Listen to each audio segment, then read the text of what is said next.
ថៃទម្លាក់លុយរាប់រយលានបាតសងជំរកសឹកឬក៏លេនឋាននៅតាមព្រំដែនកម្ពុជាបង្កប់ភាពបុទើសង្ស័យខាងភូមិសាស្ត្រនយោបាយ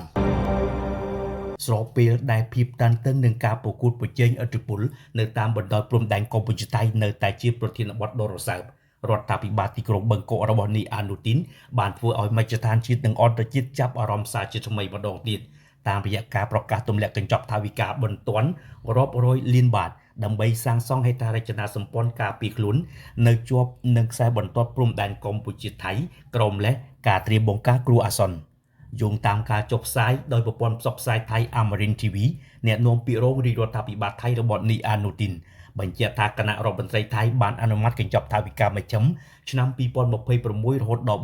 433លានបាតឬប្រមាណជាង13លានដុល្លារអាមេរិកបុគ្គលជូននាយកដ្ឋានរដ្ឋបាលខេត្តនៃក្រសួងមហាផ្ទៃថៃ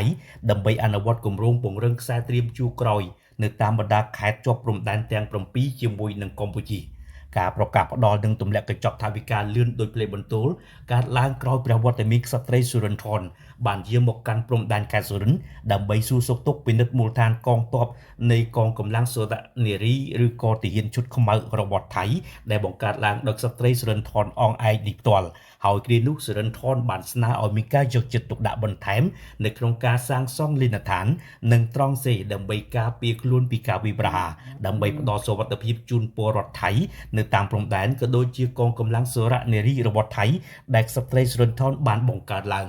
បើតាមផែនការដែល Amarin TV ផ្សាយយុទ្ធនាការបន្ទាន់នេះភាគីថៃនឹងសាងសង់ជំរកសុវត្ថិភាពនិងលេនដ្ឋាន1669កន្លែងកសាងប៉មប្រកាសអាសន្ននិងផ្ដល់ព័ត៌មាន143ប៉មនិងមានការបំពាក់ប្រព័ន្ធទំនាក់ទំនងវិទ្យុ Digital ឯកទេសឲ្យគ្របដណ្ដប់ទូទាំង7ខេត្តជាប់ព្រំដែនជាមួយនឹងកម្ពុជា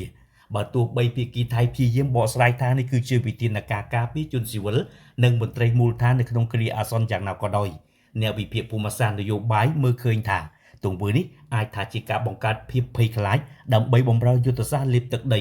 ឬការទាញប្រៀបលើសមរភូមិការទូតមែនទែនទៅការបង្កើនលេនដ្ឋាននិងប្រព័ន្ធការពារទ្រង់ទ្រាយធំបែបនេះឆ្លុះបញ្ចាំងអំពីចិត្តសាស្ត្រមិនស្មោះត្រង់និងការសង្ស័យឥតឈប់ឈររបស់ថៃនៅក្នុងប្រវត្តិសាស្ត្រក៏ដូចជាបច្ចុប្បន្នភាពក្រមអិសរាជជនជាន់ខ្ពស់និងរាជវង្សថៃមួយចំនួនតែងតែរងការរិះគន់ពីសំណាក់សាធារណជនកម្ពុជាអំពីចេតនាចិញ្ចឹមចិត្តទន្ទ្រានទឹកដីនិងប៉ុនប៉ងចម្លងឬកែប្រែអត្តសញ្ញាណវប្បធម៌ខ្មែរឲ្យទៅជារបស់ថៃ